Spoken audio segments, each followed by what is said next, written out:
Quem é essa criatura na sua frente? Ai, o polaco, ele tem um problema que ele tem que ficar entre mim, e o computador ele não suporta intermediar.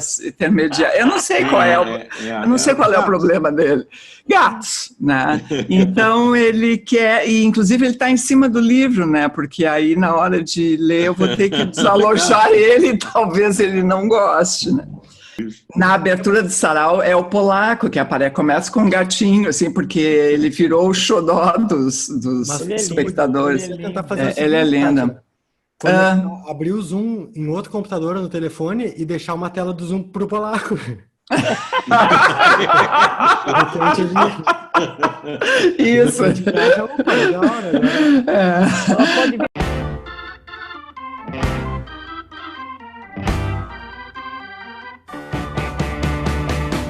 Rádio Elétrica orgulhosamente apresenta Sarau Elétrico Pé na Jaca, com Luiz Augusto Fischer, Diego Grando e Kátia Suman. Convidado especial Pedro Gonzaga. Participação especial e canja da maravilhosa Cida Moreira. Realização Rádio Elétrica Corporation. Olá, rádio ouvintes, telespecs, está começando mais um Sarau Elétrico. Hoje o polaco já assumiu aqui, né? As picapes. Já assumiu o protagonismo na cena. Hoje temos a participação muito especial da Cida Moreira, que está conosco aqui. Oi, Cida, tudo bem? Dá um oi aí para os nossos telespecs. Tudo bem, uma maneira de estar em Porto Alegre. Faz muito tempo que eu não vou aí, a última vez foi ano passado. E, na verdade, tenho saudades dos amigos e da família, do Huberto e tudo mais. Essa distância está sendo muito chata de administrar, essas distâncias todas. Então, estou feliz de estar. E o Sarau Elétrico é uma coisa que é um cult. Todo mundo que eu conheço já fez o Sarau Elétrico, e eu nunca tinha feito. Então, eu gostei muito do convite. Muito obrigada. Ah, que legal. E o nosso outro convidado super especial nessa noite é o Pedro Gonzaga, o Pedro que muitas vezes participou lá do Sarau. E aí, Pedro... Como é que estão as coisas? Tudo bem? Tranquilo, quer dizer, né? Tem nada bem, né? O que nós vamos fazer, né? Eu acho, às vezes, né, Kátia, que essas atividades de lives online, pelo menos nos dão uma impressão de que ainda existe vida para além da parede, porque, às vezes, a experiência da quarentena ela é um pouco pesada mesmo, né? Isso não digo nem de quem ainda está enfrentando mais a doença e tudo, mesmo para a gente que está só se guardando, às vezes é um pouquinho pesado. E quando recebi o convite, ainda fazia um tempão, né, que não falava contigo, com o Grande, a alegria também de dividir o espaço aqui com a Cida Moreira, que é uma artista que eu, há muitos anos, né, penso que é uma das grandes coisas que tem no Brasil. Infelizmente, o país tem essa dificuldade de reconhecer as pessoas... mas isso aí, você sabe, Pedro, mas isso aí, essa coisa do Brasil, acho que na verdade... No todo, né? Talvez seja um tempo, né? Não acho que seja tão importante a gente discutir e falar sobre isso, não. Uhum. Eu tô apaziguada em relação a esse tipo de coisa. Já passou a fase de autoafirmação, já estou tranquila. Tranquila com tudo que eu já fiz e faço. E no fim, até, né, Kátia, em função do que a gente também vai estar comemorando hoje, que são esses 100 anos do Bukowski, acho que esse é um ótimo caminho também para o que a Cida acabou de dizer. Quer dizer, os artistas, eles... fazem coisas que não são só para este tempo, né? Enfim, e tocam pessoas para além do tempo. E isso certamente é o que importa no fim das contas, né? É isso aí. E aí, querido Diego Grando, meu companheiro, preciso dizer aqui que o professor Fischer não está participando hoje por questões pessoais, enfim, não teve disponibilidade para estar com a gente, mas ele está bem, está tudo bem, e talvez até entre aqui durante o programa no ar. Então, como é que a gente faz hoje para começar? O que tu acha, Diego?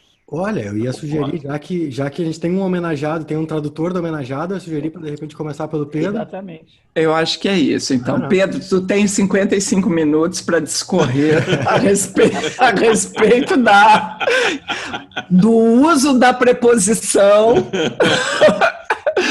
Sabe, Kátia, que o Grande sabe disso também, que certamente traduziu alguma coisa já. Eu há anos sou tradutor amador, eu me dei o luxo de voltar a ser tradutor amador, que é o melhor tipo de tradutor que existe. Porque profissional é horrível, é só bomba, porque além dos prazos serem completamente absurdos, o dinheiro não compensar também de nenhuma maneira, mas esse é outro problema. Quando a gente erra uma coisa, que às vezes tu erra, todo mundo erra, quer dizer, é normal, dentro de lá, sei lá quantas mil palavras, tu babar uma ou duas, traduzir errado. Uma vez eu traduzi eram 40 graus, né? E tava degrees ali, eu na hora pensei em degrau, que é normal, né? É um raciocínio normal da cabeça. E botei ali, daí os caras ficaram xingando. Então, assim, 90% xingamento e 10% fez o que tinha que fazer. Porque ele faz, num sentido, o tradutor, eu pelo menos penso assim, claro que tem muitas eu já esgotei o tempo também, né, de debates teóricos sobre tradução, Kátia, mas acho que tem muitas possibilidades, eu acho que todas são igualmente válidas. A gente tem traduções louquíssimas, como as dos Irmãos Campos, e acho que são super válidas, tá? Mas eu acho que pertence àquela escola mais modesta de tradutores, até também não sendo os Irmãos Campos, que tentam entregar um texto da maneira mais transparente possível. Claro que isso é uma ilusão, mas eu sempre procuro pensar assim, como um escritor falaria se falasse português. Acho que é mais ou menos dá para fazer, né? E como o Bukowski, no original, ele é muito mais sóbrio do que a gente imagina em função da figura. BBD e não sei o que. Ele é um escritor muito liso, muito limpo. O inglês dele é um inglês muito, a meu gosto, bem trabalhado. Claro que tem aqueles momentos que ele estava lá, opção de grana, ou em condições etíricas desfavoráveis, mas isso é da vida. Tá? Mas quando ele acerta a mão, ele tem um estilo que acho que é herdeiro da melhor literatura americana do século XX, que é aquela literatura econômica, enxuta, e nem sempre isso fica bem em português, porque o português gosta de uma certa gordurinha. É uma língua que dá uma conversada a mais com o leitor. Então eu procurava, quando traduzi, foram muitos livros, né? Acho que foi 7 ou 8, eu te falei 7, acho que são 8 livros do Bukowski. Também até hoje eu não entendi muito bem o que aconteceu, né, Kátia? Porque eu não sou uma pessoa assim da noite, nem muito dada à bebida, e criou-se um mito de que eu era o tradutor do Bukowski. Então me entregavam sempre esses textos. Eu não sei bem porquê, né? Espero que também não seja por outras razões que até hoje eu não descobri. Mas foi uma sequência assim, de livros que eu traduzi. E de todos eles, o que eu mais gostei, o que eu acho que é o melhor, é um livro de poemas chamado Amor é um Cão dos Diabos. Eu acho esse livro muito bom, acho que é um livro que está acima da média do próprio Bukowski. E como eu te falei, foi ali que eu descobri também a poesia dele, eu não conhecia, eu tinha lido, quando jovem acho que todo mundo leu meio que as mesmas coisas, né? Misto Quente, o Mulheres, aqueles clássicos que ainda hoje são lidos, é um negócio que me surpreende mesmo. Eu até queria falar um pouco sobre isso, Kátia, já falei demais, mas só deixar essa notícia no ar, que ainda hoje no pré-vestibular, os alunos, quando vem ali o nome Pedro Gonzaga e vem perguntar se sou eu, continuam lendo Bukowski. O que é uma coisa, que eu não vou dizer que isso seja surpreendente, acho que não é surpreendente, mas outros autores muito mais célebres do que ele, talvez não mesmo nicho, a geração Beat toda aquela, Allen Ginsberg, Jack Kerouac, a própria Burroughs um pouco mais difícil, mas eu imaginava que On the Road fosse um livro que nunca fosse sair de moda. Acho que quando tu é jovem, né? Pelo menos quando eu era jovem, aquilo fazia sentido, mas hoje em dia ninguém mais lê dos meus alunos jovens. Mas o Bukowski, sim. Continua. E é um negócio muito estranho, sabe? Eu me pergunto muitas vezes, eu voltei a pensar no Bukowski, o que é o que, né, desse escritor, né? Porque a gente pode pensar assim, poxa, tem muita coisa ali que eu acho que hoje em dia já não faz mais sentido. Há talvez um pouco de violência demais, violência contra a mulher demais, ok.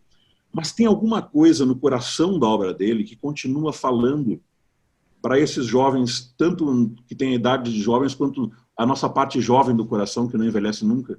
Eu ainda um dia vou descobrir, espero, eu não sei ainda o que é exatamente, sabe?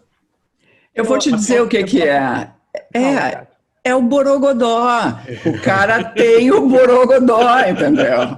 É isso. Tecnicamente é isso, entendeu? Mas fala, Cida. Epistemologicamente. Não, eu concordo com o Pedro. Acho que tem uma coisa, né? Que eu estava falando, Kátia, por exemplo, meus livros do Bukowski estão todos com a minha filha, porque ela levou para ler. Bom, enfim, ela é formada em literatura, é mestre e tal, enfim. Mas ela, aos 30 anos, já leu quase. E quando ela mudou daqui de casa, há 5 anos atrás, ela levou meus livros. E ela adora o Bukowski, quer dizer. Então, assim, eu acho que o Bukowski, essa coisa que você falou, Pedro, dentro dele tem alguma coisa, eu acho que ele se faz entender, porque eu acho que ele dentro do que eu poderia dizer, da transgressão que ele carrega, da geração dele, da linguagem e tudo mais, eu acho que ele tem uma tranquilidade, assim, ele não... A sensação que eu tenho é que ele não ficou o tempo todo provando que ele era maldito, sabe assim, digamos. Essa palavra é meio ruim, mas enfim. Eu acho que ele é tranquilo em relação a isso. E isso é a força da literatura dele, que inclusive não sai da moda mesmo, porque são palavras, né? É uma construção forte assim da linguagem, e é uma construção que ela leva as pessoas a quererem romper com algumas coisas, ou a quererem entender um mundo que elas não entendem mais, né? Que não é dado, já acabou. Quando eu li, quando você, lá atrás, aquilo era, o sentido era real. Hoje o sentido está mais no imaginário, mas ele continua fazendo sentido, sabe? Muito. Se mais não fora pelo prazer da linguagem, né? Pela história das pessoas que ainda se interessam em saber de onde vêm as coisas, né? Eu acho assim que a gente está nesse papo assim, mas assim, eu acho que o que eu vou falar é um clichê, mas é muito o que eu sinto, entendeu? Ele tem uma verdade, entendeu? Ele não está fazendo um tipo, sou o maldito, sou o loucão. Não, ele é aquilo, assim, ele é loucão. Ele tem ele é quase transparente. Eu li em algum lugar, que agora eu não vou lembrar, que ele havia um pouco de fantasia nessa coisa de submundo, que ele não era tão submundo assim, que em alguns momentos ele disse que ele morou na rua e não sei o quê, e aí pesquisaram em que não era bem assim. Ele não estava num palácio, mas ele carregava um pouquinho nas tintas ali do submundo, entendeu? Mas, enfim, vamos começar a leitura. Quem é que começa? Quem sabe tu lê, Cida, o poema do Bukowski? Aliás, é linda a tradução, hein, Pedro? Gostei demais. Eu agradeço muito. Achei linda. Então eu vou ler. Um poema para a velha dente podre. Conheço uma mulher que segue comprando quebra-cabeças. Quebra-cabeças chineses, blocos, arames, peças que finalmente se encaixam numa espécie de ordem. Ela se dedica à questão de modo matemático, resolve todos os seus quebra-cabeças. Vive perto do mar, põe açúcar para as formigas lá fora e acredita definitivamente no mundo melhor. Seu cabelo é branco, raramente o penteia, seus dentes são podres, e ela veste macacões frouxos e amorfos sobre um corpo que a maioria das mulheres desejaria ter. Ao longo de muitos anos, ela me irritou com o que eu considerava suas excentricidades, como mergulhar conchas na água para que, ao regar as plantas, elas recebessem cálcio. Mas, finalmente, quando penso na sua vida e a comparo a outras vidas mais deslumbrantes, originais e belas, percebo que ela machucou menos gente do que qualquer outra pessoa que conheço. E com machucar, eu quero dizer simplesmente machucar. Ela enfrentou alguns momentos terríveis, momentos em que talvez eu devesse tê-la ajudado mais, porque era a mãe da minha única filha. E uma vez fôramos grandes amantes. Mas ela havia superado essas dificuldades, como eu disse. Das pessoas que conheço, ela foi a que machucou menos gente. E se você olhar para isso, pelo que isso significa, bem, ela criou um mundo melhor. Ela venceu. Francis, este poema é para você. Muito lindo, muito lindo legal. Demais, né? É lindo, é lindo. Acho que é isso, né, Kátia? Fato, a dizer a verdade, talvez seja um pouco gasta a expressão, mas é uma aparência de honestidade que é difícil a gente encontrar, porque tem que arriscar muito para chegar nesse lugar na arte. É preciso despojar-se de tudo e não ter medo do ridículo, de repente dizer isso, esse poema é para você, talvez esse outro lugar fosse horrível, né? Mas ali cai como uma tranquilidade, uma serenidade de expressão, que é tempo também... Eu não gosto dessa ideia do artista desgraçado, não gosto dessa ideia, mas eu acho que aqueles 50 anos de vida em que ele não foi, senão qualquer coisa de trabalho manual que pudesse haver, né? Carteiro, carpinteiro, carregador de carne, tudo quanto é coisa, e com aquela literatura ardendo desde jovem dentro dele, eu acho que esse tempo de maturidade fez também com que ele se libertasse desse circuito. Hoje nem tem mais, dá até saudade daquele circuito, né? Dos autores, das palestras. Quem dera tivesse ainda, nem mais isso temos.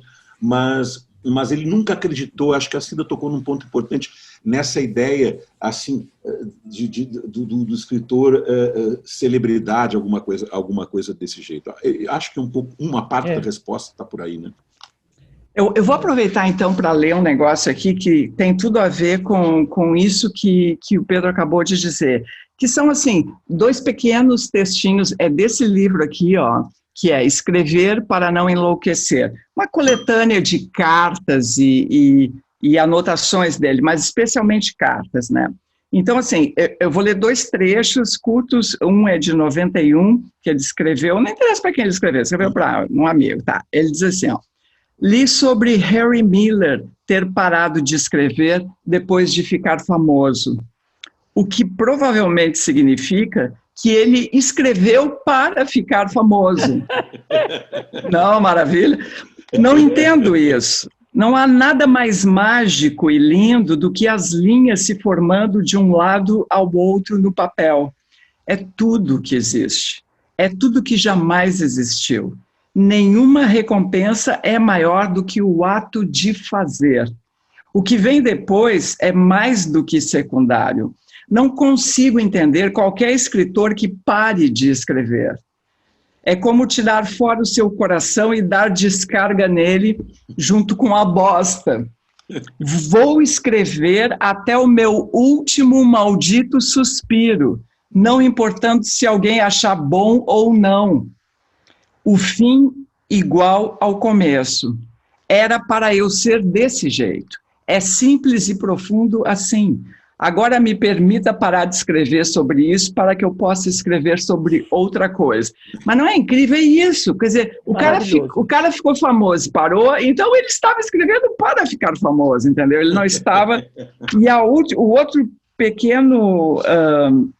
ele foi convidado para ir numa universidade em 83, no Colorado, lá mesmo nos Estados Unidos, e aí uma tal de uma poetisa ligou, era uma escola Jack Kerouac de poesia desencarnada. Primeiro fui procurado por certa poetisa e lhe respondi, não. Então fui procurado por Ginsberg e precisei lhe dizer que eu simplesmente não faço esse tipo de coisa. A única coisa que eu poderia dizer à maioria das pessoas sobre escrever é não escreva. E agora vem o parágrafo, então, que eu gosto muito, que ele diz assim, ó, nunca gostei dos Beats. Porque ele era, em termos de idade, ele é da mesma geração, mas ele nunca foi do mesmo, nunca foi da turma. Os caras ouviam jazz, ele ouvia música clássica, né? Então aqui, ó, nunca gostei dos Beats. Eles eram autopromocionais demais. E as drogas deram a todos eles paus de madeira, ou os transformaram em conas. Eu sou da velha escola, acredito em trabalhar e viver no isolamento. As multidões enfraquecem nossa determinação e nossa originalidade. Quando você anda com escritores, você não está ouvindo ou vendo nada além disso. Ou talvez minha natureza seja só roçar sozinho. Eu me sinto bem sem ninguém por perto. Aí, esse é o Bukowski. Eu li uma vez, há um tempo atrás, no Arte 1, está passando uns documentários sobre os modernistas e tal, e passou um documentário sobre a geração beat. E tem uma pequena declaração do Bukowski em que ele diz, por exemplo, que o Allen Ginsberg e o Burroughs, eles eram, aquilo que você falou, muito vaidosos, e eles viviam se promovendo, e a literatura deles era frágil, e ele não gostava da arrogância, da prepotência, de eles serem os únicos agentes transformadores do mundo naquela época, nas artes, né? Uhum. Aquele texto que você leu antes dele é a coisa mais maravilhosa, porque ele coloca ali, de uma forma magistral, o papel de um verdadeiro artista, seja qual for a arte, né? Aquele que vai até o fim da vida criando. Né? É o processo, né? É estar em ação, né? Estar fazendo a criação. Que é o que no fim de tudo fica, né? Que é o que fica, a obra, né? Quer dizer, e é maravilhoso. Esse texto eu não conhecia, é maravilhoso, nossa, espetacular. É incrível. Tá, quem lê agora, não sei se é o Pedro. Diego, tu não falou nada, vai lá. Eu vou ler. Você sabe que eu fiquei encarregado aqui pela parte não bukovskiana do Pé na Jaca, né? Então eu peguei para honrar o ele ficou encarregado da jaca, propriamente dito. Encarregado da parte. Então eu vou começar lendo aqui um trecho de um capítulo desse romance aqui, ó, de um cara chamado Kingsley Amis. O romance se chama Lucky Jim. É um britânico que publicou esse livro em 1954. Ele é o pai do Martin Amis, não é? Hã? Ele é o pai do Martin Amis, aquele outro. Eu acho que é assim. E aí o que acontece nessa história? O Jim, então, Jim Dixon, né, ele é um professor de uma espécie de Pedro Gonzaga, assim, um latinista, né? Ele é um professor de história medieval, né? numa universidade britânica interiorana, assim. E ele tá um cara meio frustrado, assim, meio que tá legal. Não sei se eu gosto muito disso, mas também tudo bem, tô levando a vida e tudo mais. E aí meio que tá terminando o ano letivo, ele não sabe se o contrato dele vai ser renovado no ano seguinte. Ele não quer propriamente renovar o contrato, mas ele precisa fazer alguma coisa para pagar as contas. Então, e aí vai acontecer, meio que a grande esperança dele é um final de semana que o chefe do departamento dele, lá de História Medieval, que é o professor que vai ser mencionado aqui, o professor Welsh, tem uma espécie de mansão, assim, aqueles casarões enormes, né? Tipo as casas da família Gonzaga, assim. É um casarão medieval, né? E aí ele ele convida várias pessoas, todo o corpo de professores, para um final de semana musical. E é aquela coisa assim, vai ter várias atrações e a galera dorme na casa lá, né? Passa a noite no lugar. O capítulo que eu vou ler, então, nesse final de semana, o Jim Dixon deveria, digamos assim, se mostrar legal com os colegas, meio que dar uma puxada de saco, assim, para garantir a renovação do contrato. O capítulo que eu vou ler é a manhã seguinte, aquela noite. Dixon estava vivo outra vez. A consciência o atingiu em cheio antes que pudesse se esquivar. Com ele não tinha aquele negócio de sair aos poucos e elegantemente dos domínios do sono. Era sumariamente expulso.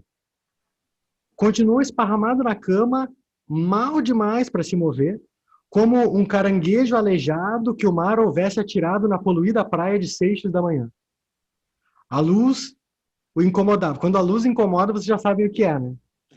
A luz o incomodava, mas não tanto quanto ver as coisas que tinha feito. Tendo olhado para o lado, decidiu que nunca mais ia movimentar seus globos oculares. Um martelar surdo na cabeça fazia com que tudo à volta pulsasse. Sua boca havia sido usada como latrina por alguma pequena criatura noturna e depois como mausoléu.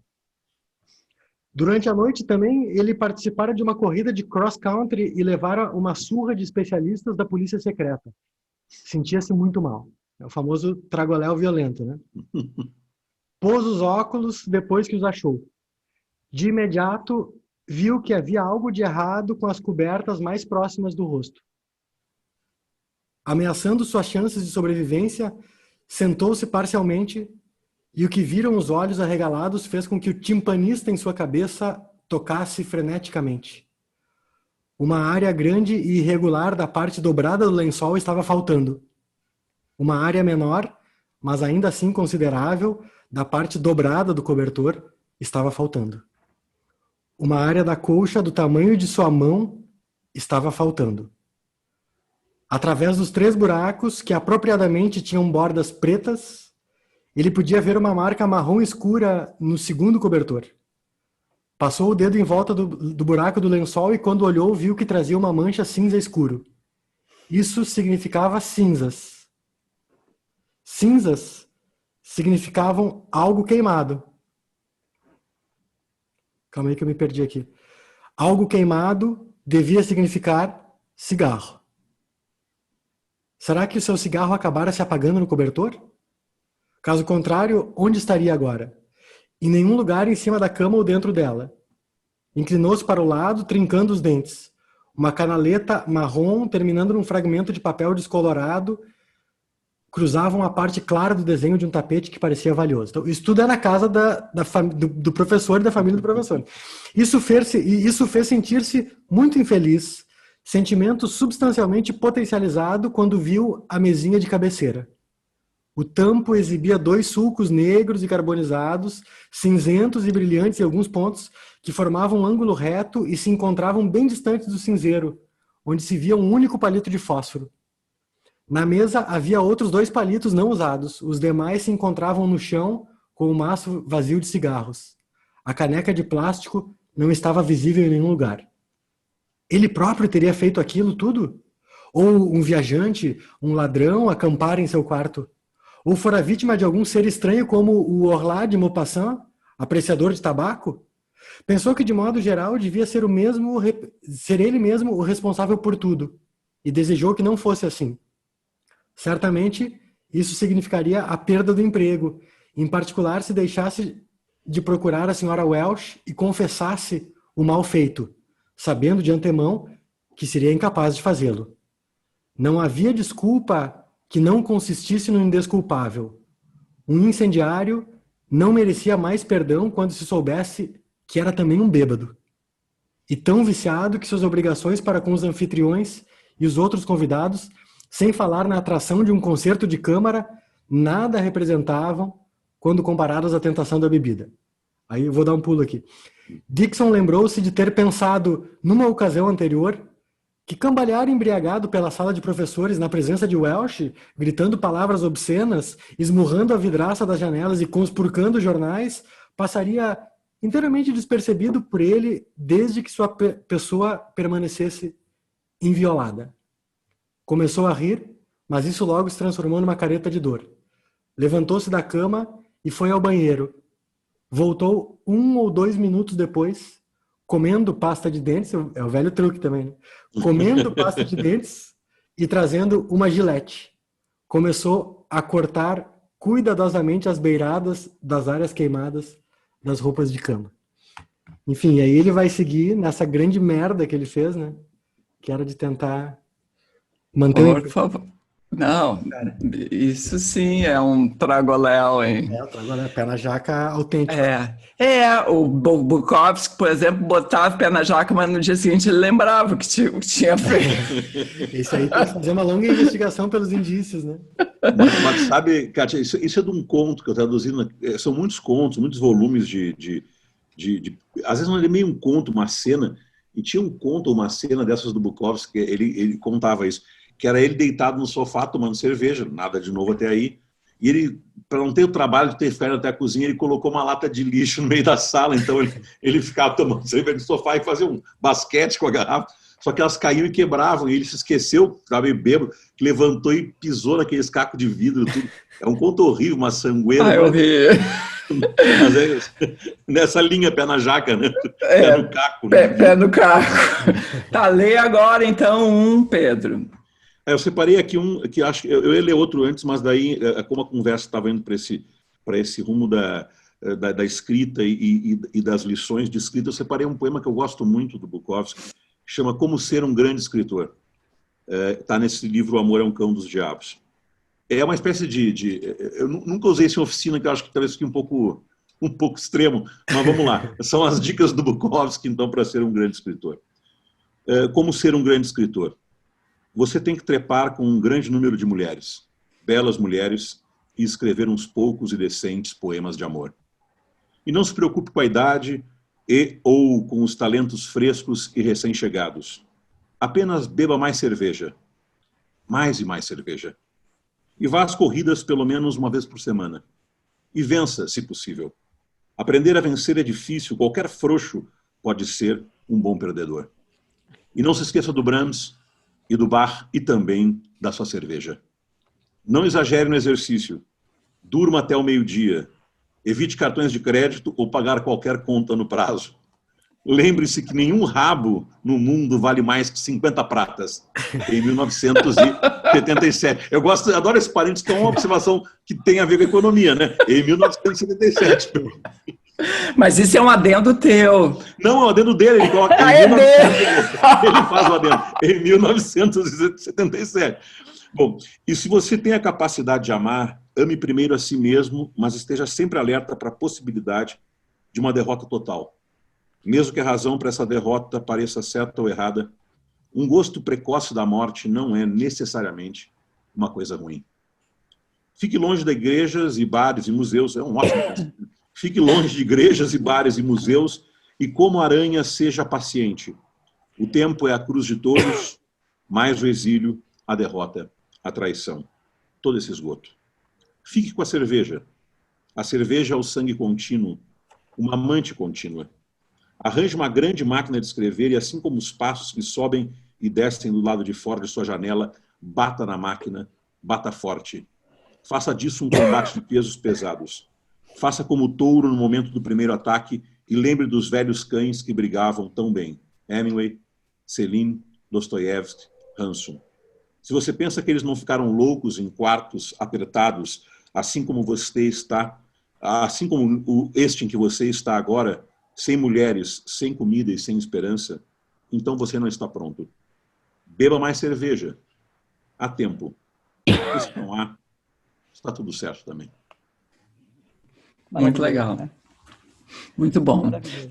Cida, tua vez. Eu vou mudar um pouco aqui agora a coisa toda. Eu me perdi aqui nas coisas, meu Deus do céu. Não, mas fica tranquila. Aqui. Eu quero comentar uma coisa, é muito, muito linda essa coisa do Bukowski, que eu descubro agora, você lendo essa história, eu descubro o quanto eu amo esse universo, sabe? O quanto eu sempre amei, e quanto eu amo ainda e acredito ainda que eu fui feita dessas questões, sabe? Assim, quando eu saí para o mundo, né? Quando eu vim para São Paulo, voltei para São Paulo com 18 anos e caí na vida, literalmente, para o bem e para o mal. E quanto esse universo me alimentou e me alimenta. A minha música é alimentada dessas pessoas benditas, né? É muito... Nossa. E eu quero ler um texto agora de um grande amigo meu, um grande escritor, um grande transgressor. Ele é assim, digamos que aquele poema do Bukowski de escrever até morrer, de fazer o que se faz, ele é um homem que ele tem esse destino que é o Mário Bortolotto.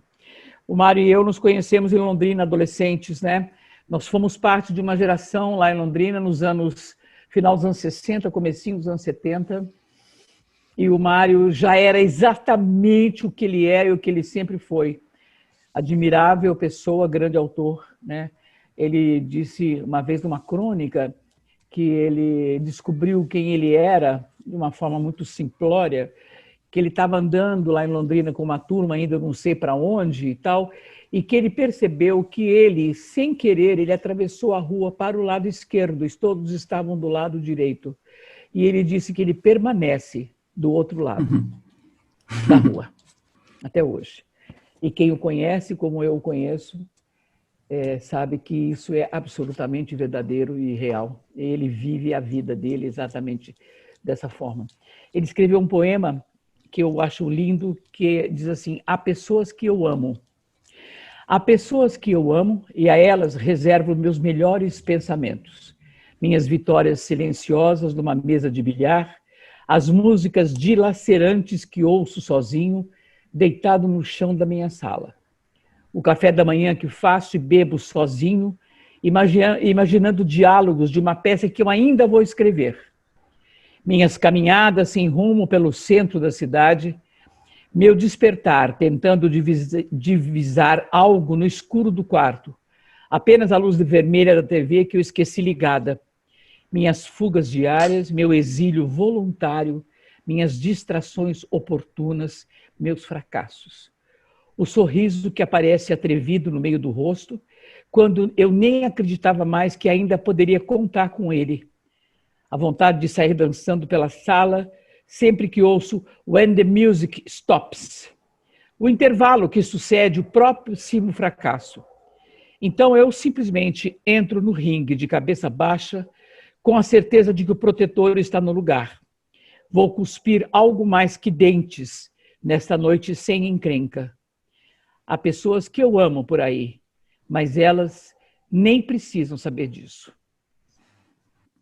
Muito legal, muito bom. Lindo. Né? Lindo. Tá, eu vou seguir com o Bukowski. Ai, vou tirar aqui o polaco um pouquinho, senão não vou conseguir ler.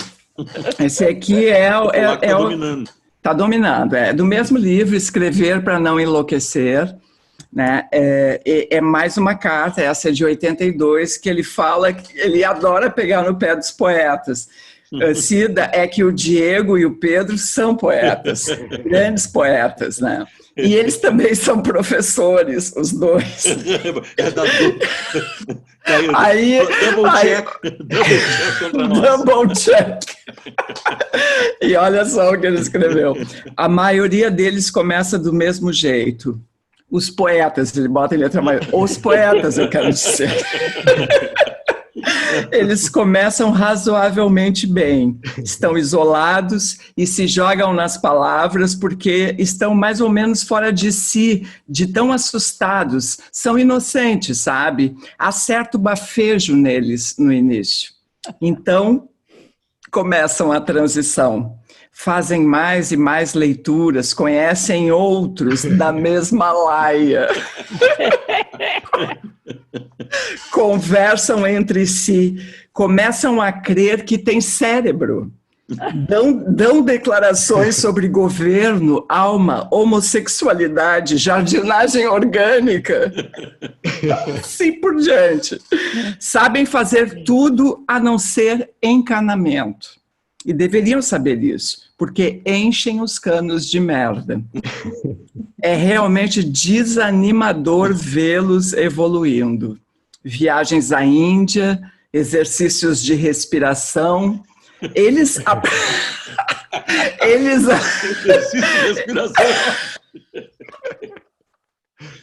aprimoram seus pulmões de modo que possam continuar falando aos quatro ventos. Logo viram professores. Ficam parados diante de outras pessoas, lhes dizendo como se faz. Não apenas como escrever, mas como fazer tudo. São sugados por todas as armadilhas disponíveis. Essas almas, outrora razoavelmente originais, com grande frequência se tornam a exata coisa ou coisas que combatiam no ponto de partida. E você deveria vê-los lendo. Eles adoram caixa alta, eles adoram a plateia, as aluninhas, os menininhos, todo aquele convento de idiotas que comparece às leituras de poesia. Filas de sorvete de pessoas com cus de geleia e miolos de macarrão chinês, moles. Como adoram ler esses poetas. Como adoram adejar suas vozes no ar. Agora, eles dizem, vou apenas ler mais 3 poemas. Tipo, quer dizer, que diabo, quem se importa? E claro, 3 poemas são compridíssimos. E não estou generalizando, qualquer um é exatamente igual ao outro nesse sentido. Existem pequenas diferenças. Alguns são pretos, alguns são bichas, alguns são pretos e bichas, mas são todos maçantes. E eu sou nazista, claro, não me deixe esquecer. Minha ideia de escritor é alguém que escreve, que se senta diante de uma máquina e vai encadeando as palavras. Essa me parece ser a essência. Não ensinar aos outros como se faz, não ficar sentado em seminários, não ler para a multidão enlouquecida. Por que razão existem tais extrovertidos? Se quisesse ter sido um ator, eu teria tentado a sorte com as câmeras de Hollywood. Da meia centena de escritores que conheci dessa ou daquela forma, só 2 me pareceram ser, num mínimo grau, humanos. Um eu encontrei 3 ou 4 vezes. Ele é cego, com ambas as pernas amputadas, 72 anos de idade, continua escrevendo, e bem, ditando para sua maravilhosa esposa, deitado em seu leito de morte. O outro é um sujeito louco e natural que datilografa o seu troço em Mannheim, na Alemanha. Fora essas, a última pessoa com quem quero beber ou que quero escutar é um escritor. Encontrei mais vida das tripas em velhos jornaleiros, em zeladores, no garoto do carrinho que vara a noite vendendo tacos. Me parece que escrever atrai os piores, não os melhores. Me parece que as editoras do mundo ficam apenas publicando eternamente a polpa de almas insuficientes que críticos insuficientes chamam de literatura, poesia, prosa. É inútil, exceto talvez por aquela única faísca brilhante de vez em quando que raras vezes dura. Enquanto passo a segunda garrafa de vinho e repasso meus olhos por esta carta, percebo que se ela chegar a ser vista publicamente, certa referência será feita de que Bukowski mencionou pretos e homossexuais, como se pudesse sentir certa aversão por eles. Portanto, permita-me adicionar mulheres, mexicanos, lésbicas e judeus. Permita-me declarar que a minha aversão é pela humanidade e em especial pelo escritor criativo. Não gosto de branquelo tampouco, e eu sou branquelo. Do que eu gosto? Gosto de passar a essa segunda garrafa de vinho. Preciso limpar o dia. Perdi $10 na pista hoje, que coisa inútil. Meio como bater punheta numa pilha de panquecas gotejantes. Eu sempre admirei bastante os chineses. Deve ser porque eles estão, na maioria, bem longe. Esse é o Bukowski aí, meus queridos. É de uma concretude, né? Abismal, assim. Nossa, sabe, não tem meia palavra, não tem subtexto, é extraordinariamente. É extraordinário, é extraordinário. Claro, tem todo um sarcasmo e um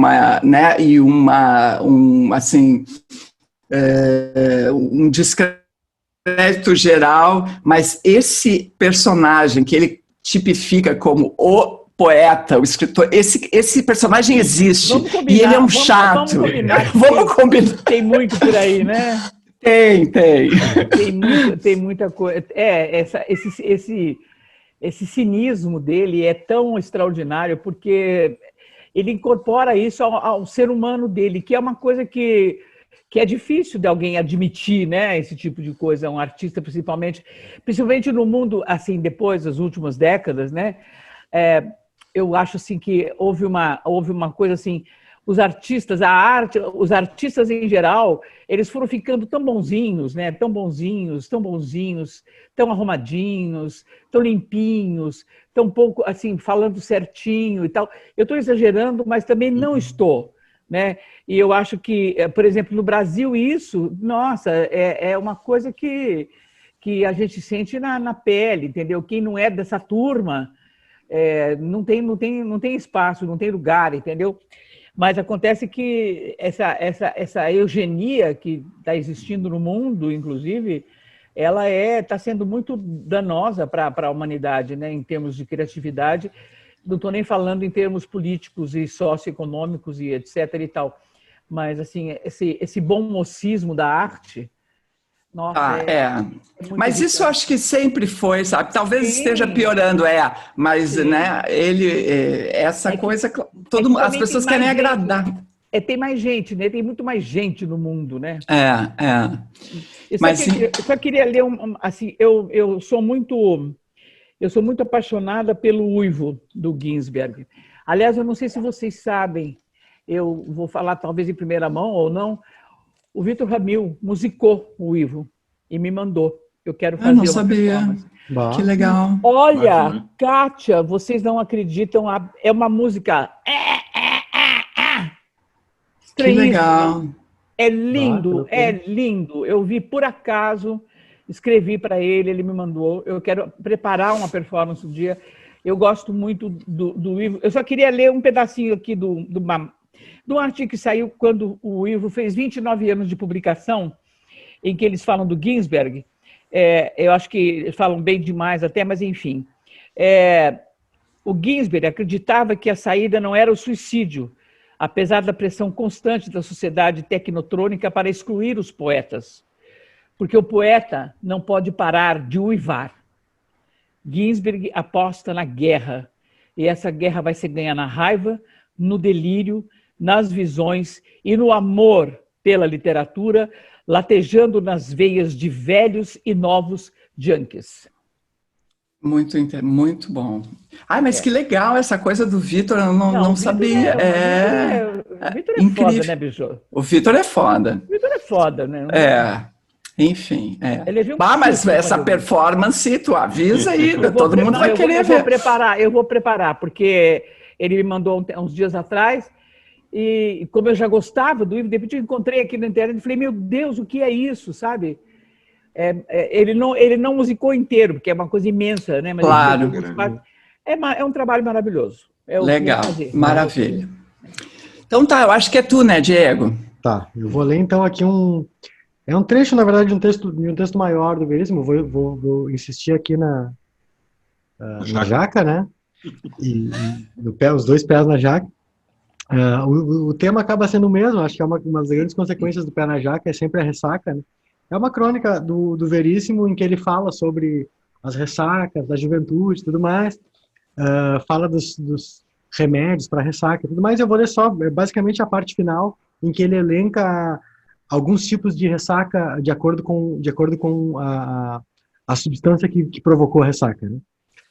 Então ele falava lá que, né, a minha experiência maior é com a Cuba Libre, mas conheço outros tipos de ressaca, pelo menos já ouvi falar. Você sabia que o uísque escocês que tomara na noite anterior era paraguaio, quando acordava se sentindo como uma harpa guarani, e no depósito de instrumentos a pior ressaca era de gin. Na manhã seguinte, você não conseguia abrir os olhos ao mesmo tempo. Os dois olhos ao mesmo tempo. Abria um, e quando abria o outro, o primeiro se fechava. Ficava com o ouvido tão aguçado que ouvia até os sinos da Catedral de São Pedro em Roma. Ressaca de martini doce. Tem uma coisa também que, para produzir uma ressaca, a pessoa tem que estar disposta. Ressaca de martini doce. Você ia se levantar da cama e escorria para o chão como óleo. Pior é que você chamava a sua mãe, ela entrava correndo no quarto, escorregava em você e deslocava a bacia. Ressaca de vinho. Pior era a sede. Você se arrastava até a cozinha, tentava alcançar a garrafa de água e puxava todo o conteúdo da geladeira em cima de você. Era descoberto na manhã seguinte, imobilizado por hortigranjeiros e laticínios e mastigando um chuchu para alcançar a umidade. Era deserdado na hora. Ressaca de cachaça. Você acordava sem saber como, de pé, num canto do quarto. Já acordava de pé, assim, uma coisa fascinante, né? Levava meia hora para chegar até a cama, porque se esquecera como se caminhava. Era pé antepé ou mão antemão. Quando conseguia se deitar, tinha a sensação que deixara as 2 orelhas e uma clavícula no canto. Olhava para cima e via que aquela mancha com uma forma vagamente humana no teto finalmente se definira. Era o Michel Temer e estava piscando para você. Tá, o Temer foi eu que adaptei. Sim, mas também foi bom. Saudoso! Esse grande democrata, né? Esse democrata. Ressaca de conhaque. Você acordava lúcido. Tinha, de repente, resposta para todos os enigmas do universo. A chave de tudo estava no seu cérebro. Devia ser por isso que aqueles homenzinhos estavam tentando arrombar a sua caixa craniana. Você sabia que era alucinação, mas por via das dúvidas, quando ouvia falar em dinamite, saltava da cama ligeiro. Para fechar, nós também tem que fazer um esforço, né? Ressaca de licor de ovos. Um dos poucos casos em que a lei brasileira permite a eutanásia. Esse é o Luciano Veríssimo. Muito bom. É tu, Pedro. Vai lá. Kátia, eu vou aproveitar e fazer um merchan aqui, né? Faz. Bom, tu tá de blogueirinha, né? Tô blogueirinha. Esse aqui não é exemplar verdadeiro, é o de revisão, tá? Do meu livro novo que vai sair agora. Sei lá como vai sair, mas vai sair, né? Final de setembro, início de outubro, chama O Nome da Parte que Não Dorme, meu 4º livro de poesia. E para não ficar uma coisa... eu procurei aqui um pé na jaca, né? Isso aqui, na verdade, é culpa minha, eu estava de vítima ali. Mas vamos lá. Teve um tempo que eu tocava saxofone, tu lembra, né, Kátia? Eu lembro, sim, nunca mais. Eu virei o showball, sabe aqueles jogadores que ficam acima do peso, que eram meio armador e viram centroavante, só ficam na área esperando a bola se quicar, se a bola quicar assim bem, vai. Mas não, tá difícil.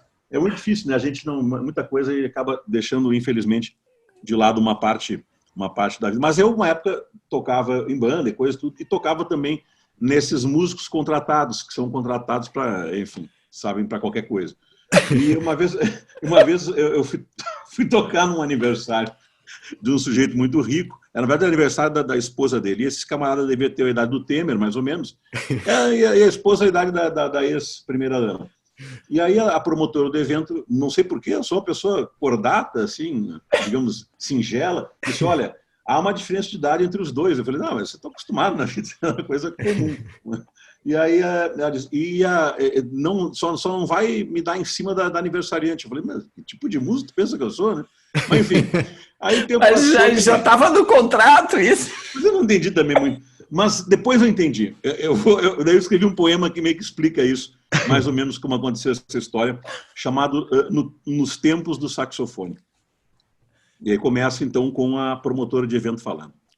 Só não me vá dar em cima da mulher do aniversariante, disse a esta bronzeada promotora de eventos. Eu mal tinha encontrado um canto no hall para que o saxofone e meu corpo não estorvassem a passagem dos convidados. Não é fácil escafeder-se ao fraseado sensual dos sucessos de filmes americanos, ocultar-se dos fãs do tema do Blade Runner ou da lascívia do riff de Careless Whispers. Mas a promotora ainda não tinha terminado. Há uma grande diferença de idade entre eles, está ouvindo? E ela costuma dançar em cima do piano quando bebe. Espero que não seja você hoje a razão dos meus problemas. Baseado em fatos reais. Enfim, segue o poema. A propriedade inegável dos instrumentos de sopro é o compulsório silêncio da boca enquanto os lábios se marcam em discreta mutilação. Mas dizem que os músicos foram feitos para sentir, tocar o que eles pedem até o final do baile ou até a chegada do aniversariante, num vestido azul, 3 números abaixo e 3 vodkas acima do justo. E aí vem, então, fala aniversariante. Vem comigo, traz essa coisa dourada e me toca essa coisa bem, mas bem caliente. Essa coisa dourada! Baseado em fatos reais. E seguimos para uma sala gigantesca, no centro da qual brilhava, numa espécie de praticável, o piano branco de cauda, e lá estava o velho marido, pronto para ajudá-la a subir no tampo. Fala o marido, capricha aí, ô cara do saxofone. E eu caprichei. Mesmo quando me tornei cabide de um sutiã trabalhado em strass, ao olhar reprovador da promotora extra bronzeada.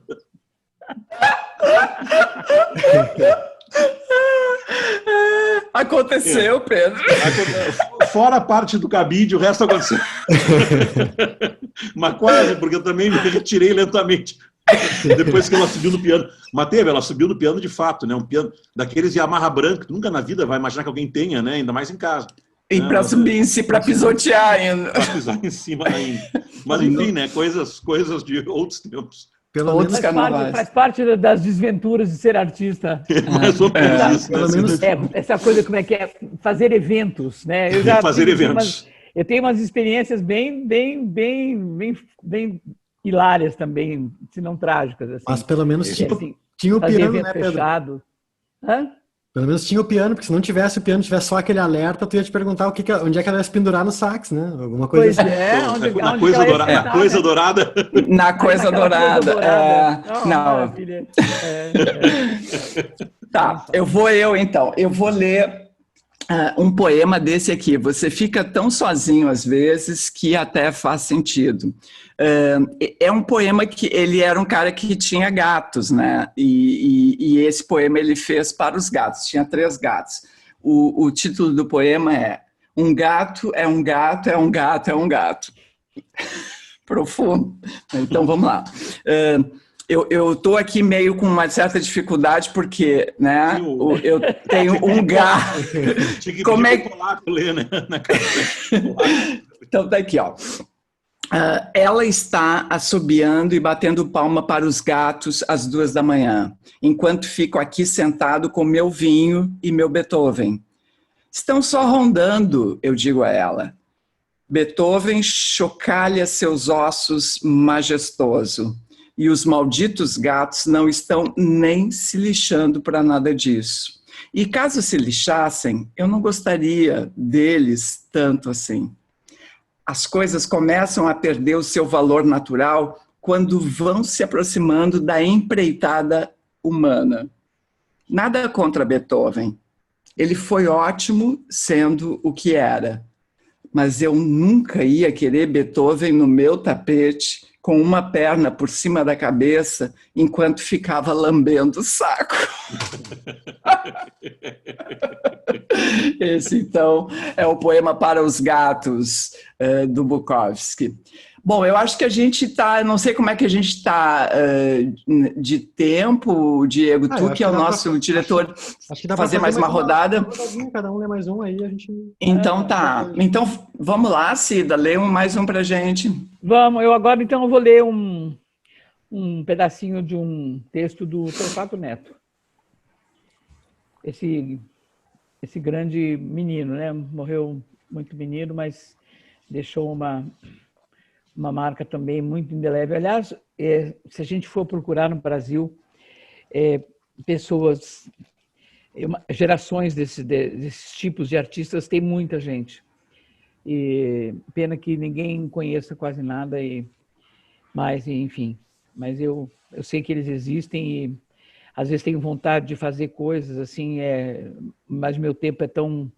Me resta, não sei quanto tempo me resta, sabe, de trabalho e como trabalhar, como continuar, enfim.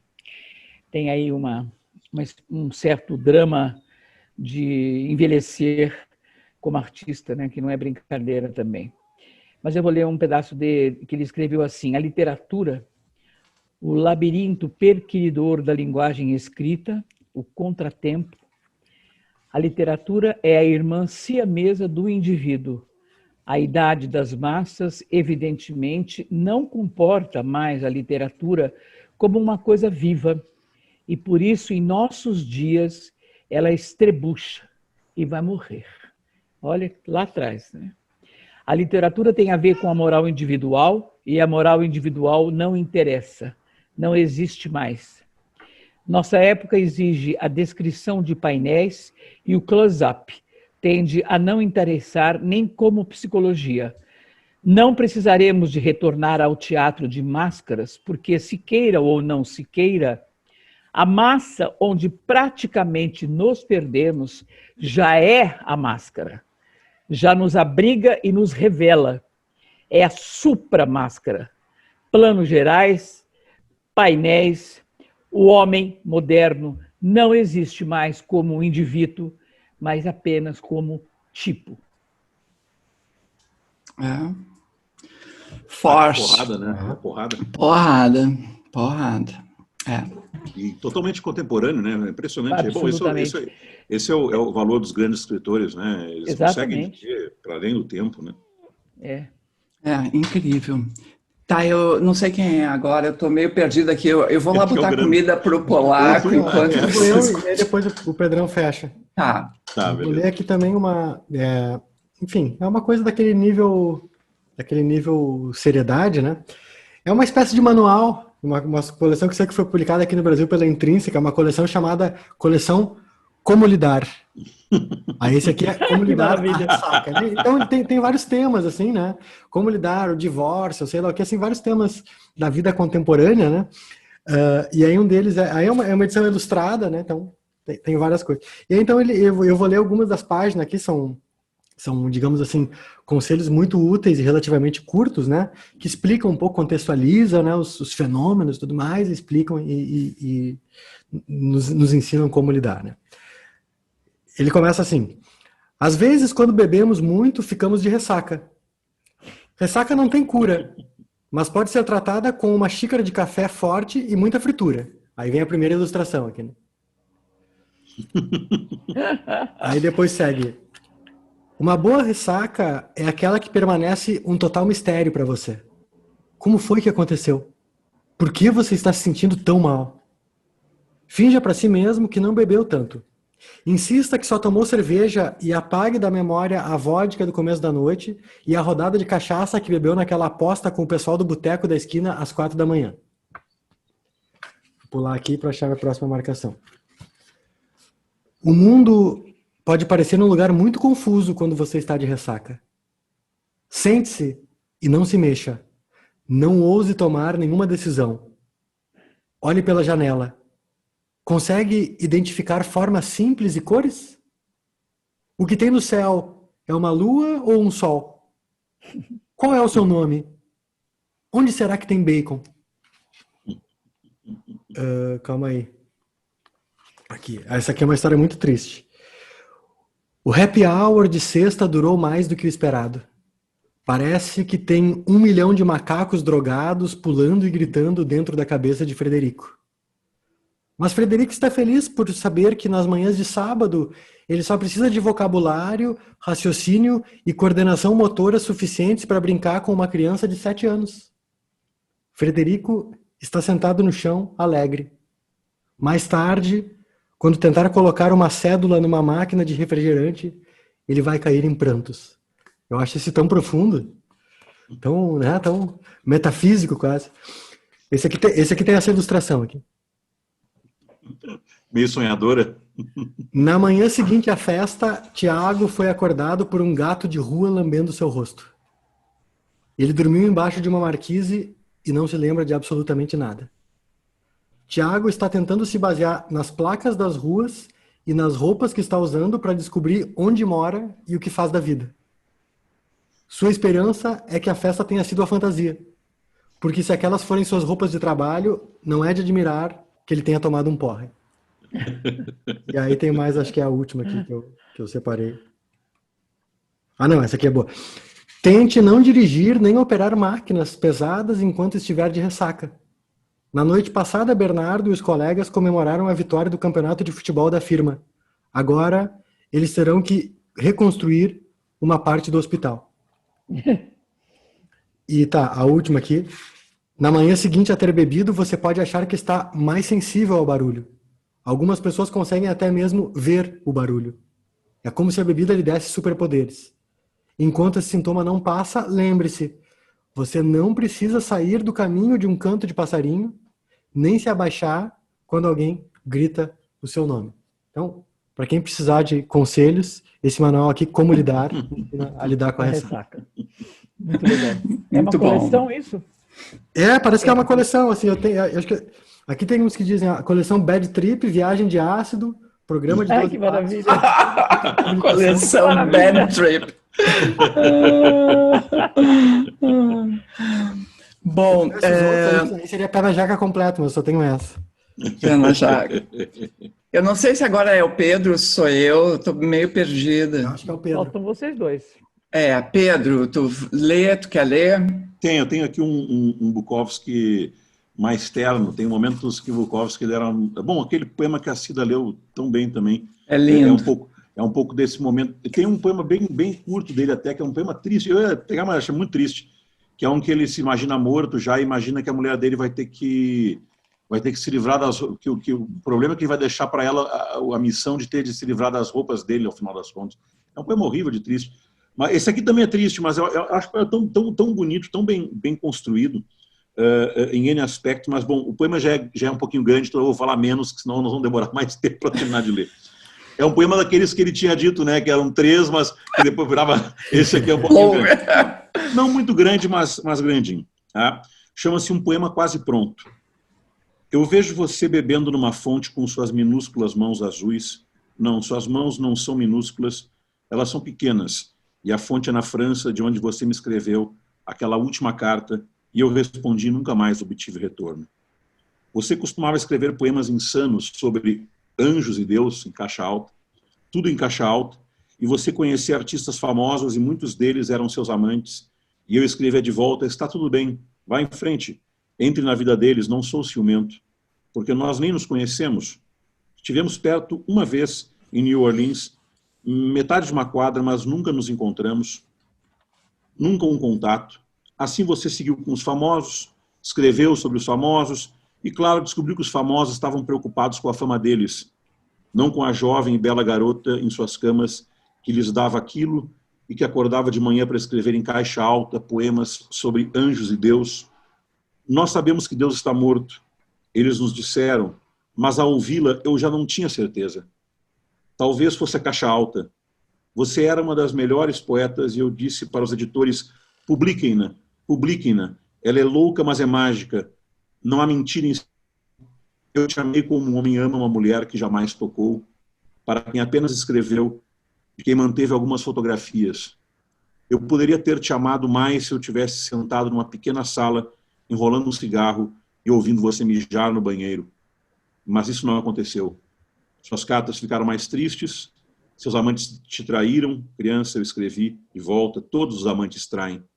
Isso não ajudou, você disse que tinha um banco em que ia chorar e que ficava numa ponte, e a ponte ficava sobre um rio e você estava no seu banco de chorar todas as noites e descia o pranto pelos amantes que te machucaram e te esqueceram.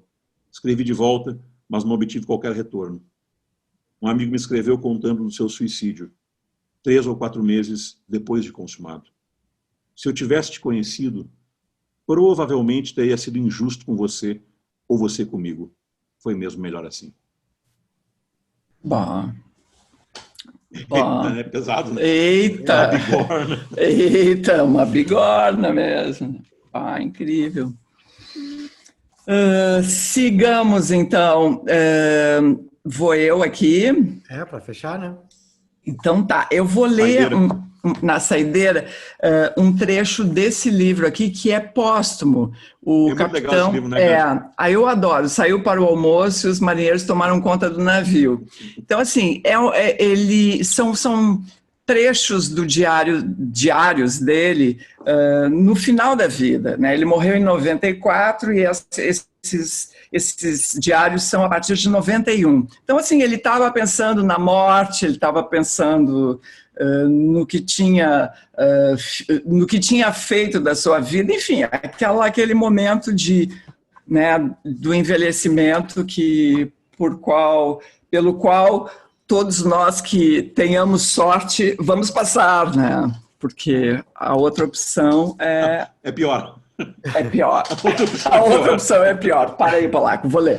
Então, assim, são trechos, tá? Ele diz assim, bom, já tenho 72 anos, há 8 dias e noites e nunca mais vou poder dizer isso. Os últimos 2 meses têm sido ruins, cansado física e espiritualmente. A morte não significa nada. É caminhar arrastando a bunda. É quando as palavras não vêm voando da máquina. É o engano.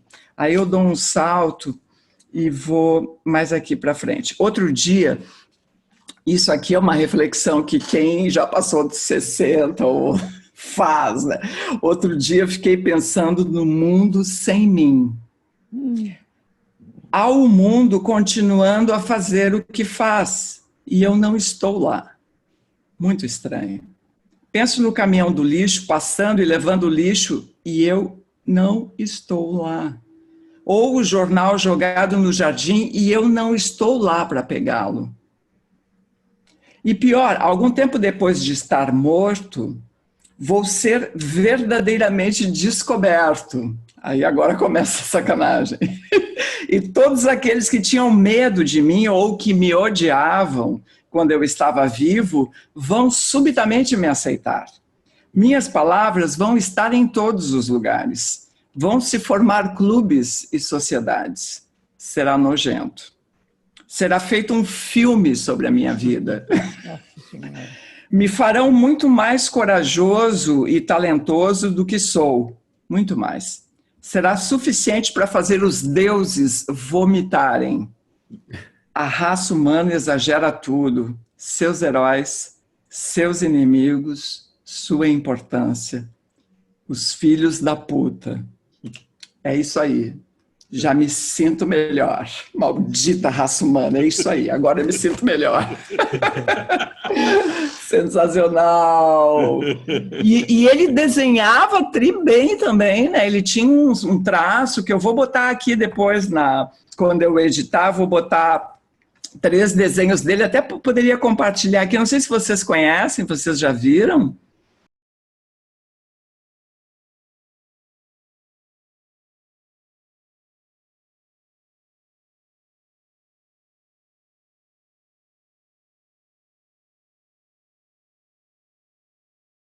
Olha que maravilha, quer ver? Dá para ver. Ó, é um autorretrato. Não, maravilha. O traço, muito legal. Ó, os 2 gatos embaixo. Muito legal. Tem outros, mas é muito bom. Tá. Bueno, alguém mais quer falar alguma coisa? Cida, diga lá. Só para a gente se despedir antes da tua canja. Olha, eu gostei demais. Gosto muito demais da conta. Eu que sou uma pessoa dedicada a cantar aqueles que não combinam com nada, né? Então, porque eu também nunca combinei com nada, né? E continuo não combinando, e isso não é assim é uma constatação muito tranquila e muito simples na realidade, né? Depois dos 60, você começa você tem mais coragem de falar a verdade para você mesma, sabe? Então, eu estou muito agradecida pelo convite, por estar, de alguma maneira, dessa forma, voltando um pouco a Porto Alegre, que é uma cidade pela qual eu tenho um apreço, um amor muito grande. É uma cidade que faz parte da minha vida desde os anos 70, faz parte da vida da minha filha, que é filha de um gaúcho, faz parte do meu atual marido, que também é gaúcho. Aliás, eu tenho um sapo enterrado aí, possivelmente, que foi feita, né? Então eu queria dizer isso, quer dizer, o que eu quero desejar é que vocês continuem trabalhando. Eu quero desejar que a gente consiga melhorar um pouco a nossa vida, de alguma maneira, e que a gente continue lutando para continuar existindo. Essa coisa de resistir me parece um pouco cafona. Eu prefiro mais assim o esforço e o elan para continuar existindo, sabendo que, não deixando que ninguém ameace a sua existência, né? Mais do que qualquer outra coisa. Eu gostei demais. Pedro, muito obrigada pelas suas... Um prazer também. Um prazer muito grande. E Kátia, Kátia, e Humberto está mandando beijo. Manda outro para ele. Cacá te mandou um beijo. Ah, mentira, o Cacá não quer falar comigo. Eu sei, mas ele não quer falar, mas ele manda beijo. Tá ótimo.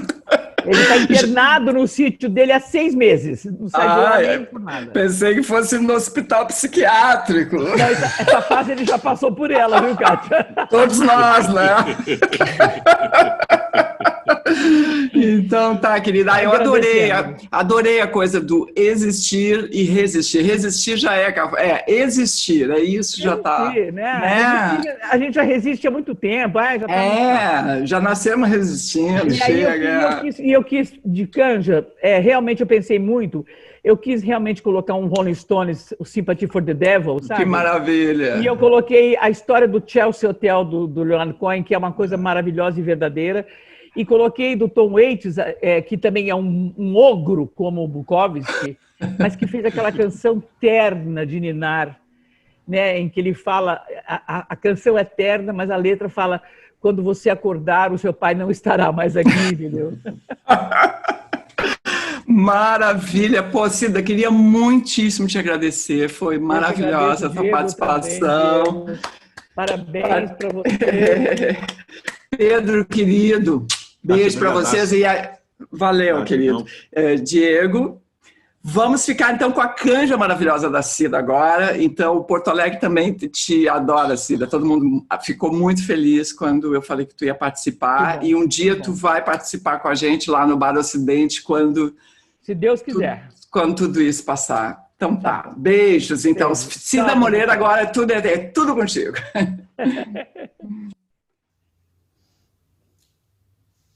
Leonard Cohen.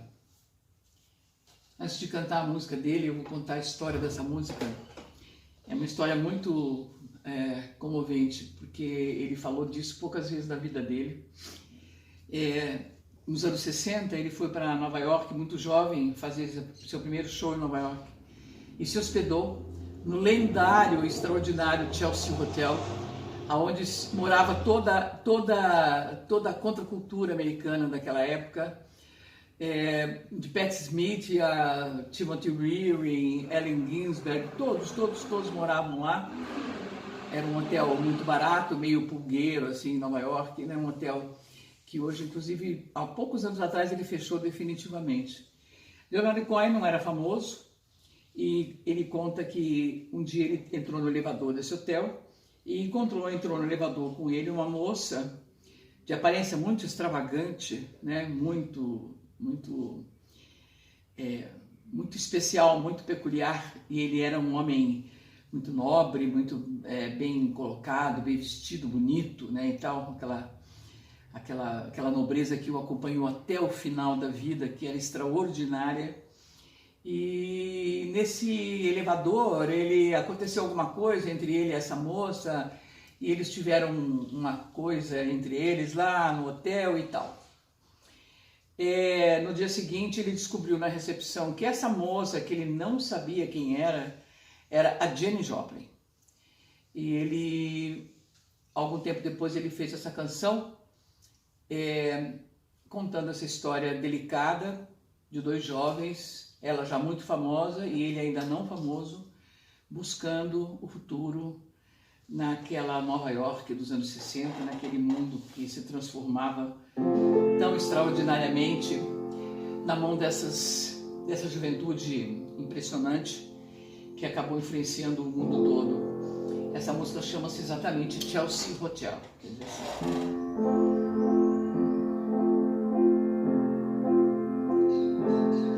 I remember you well in the Chelsea Hotel. You were talking so brave and so sweet, giving me head on the unmade bed, while the limousines wait in the street. And those were the reasons, and that was New York. We are running for the money and the flash, and that was called love for the workers in song, probably still is for those of them left. But you got away, didn't you, baby? You just turned your back on the ground, and you got away. I never once heard you say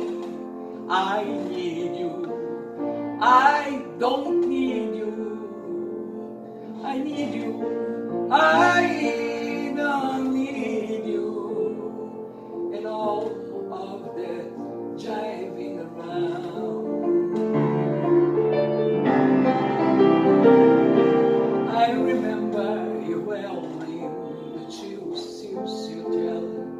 You were famous, your heart was a legend.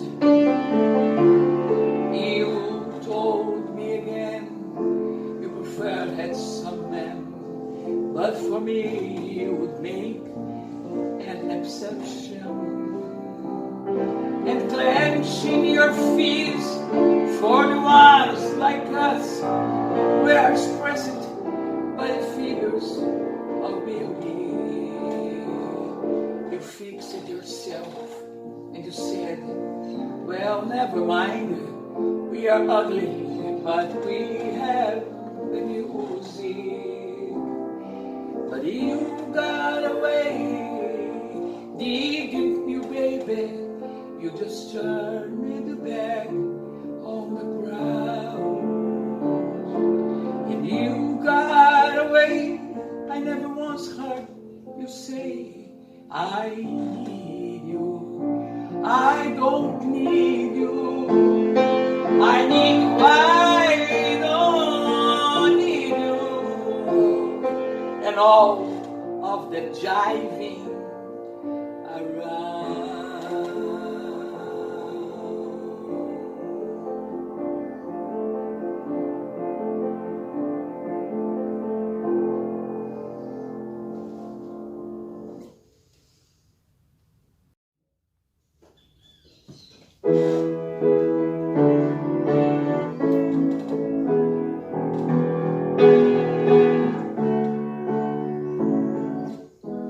Please allow me to introduce myself. I'm a man of wealth says.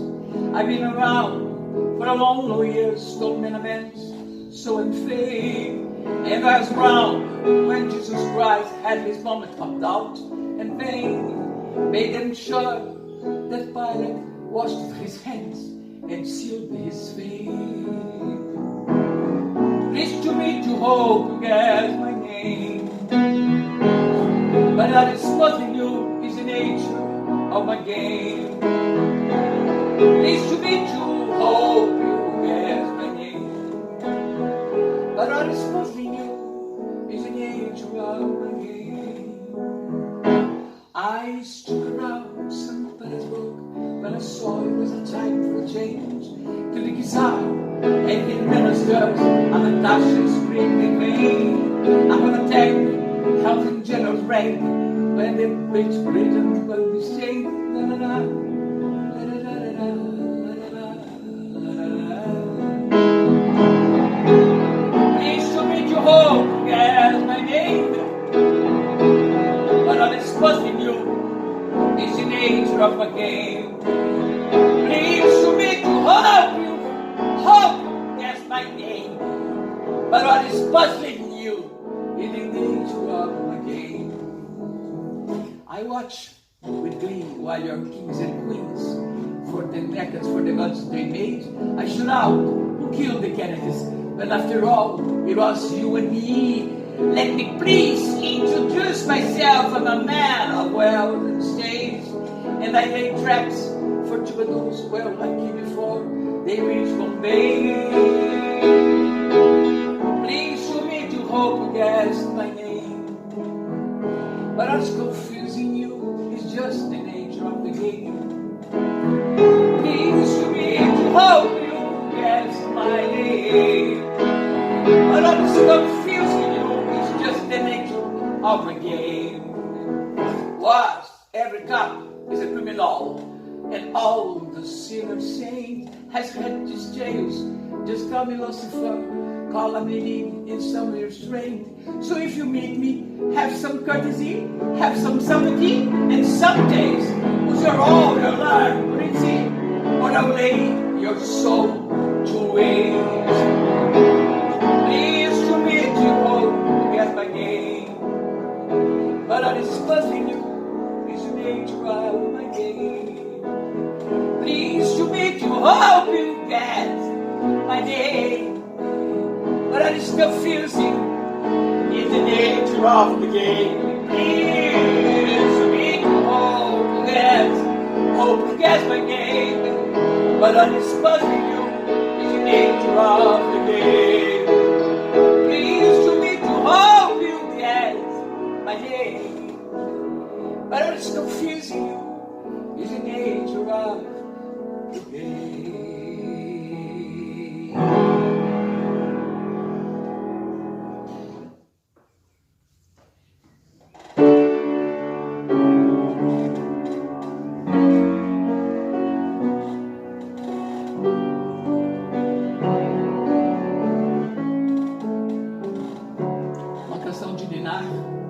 De Tom Waits.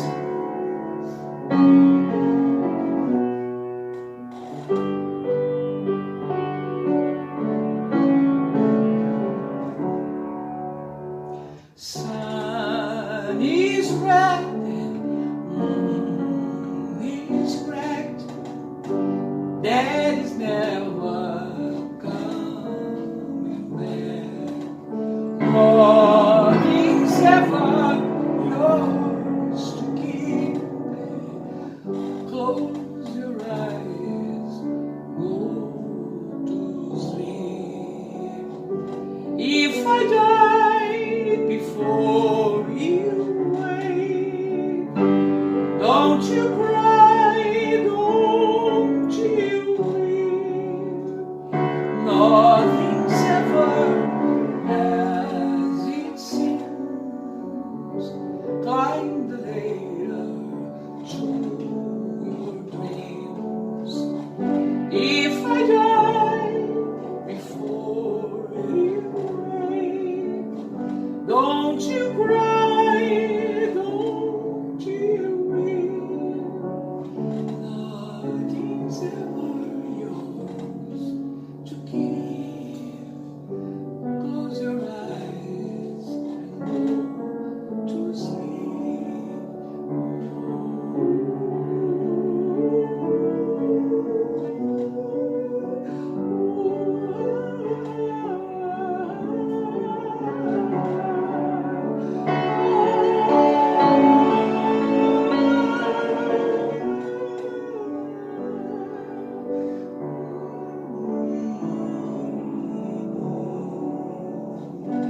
If I die before you wake, don't you cry, don't you weep. Nothing's ever yours to keep. Close your eyes and go to sleep.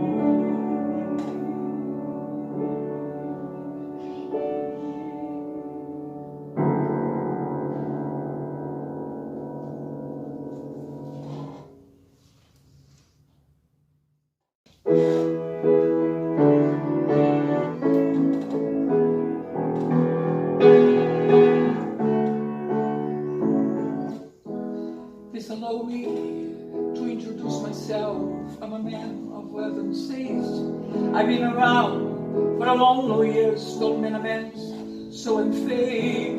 And I was around when Jesus Christ had his moment of doubt and pain. Made them sure that Pilate washed his hands and sealed his fate.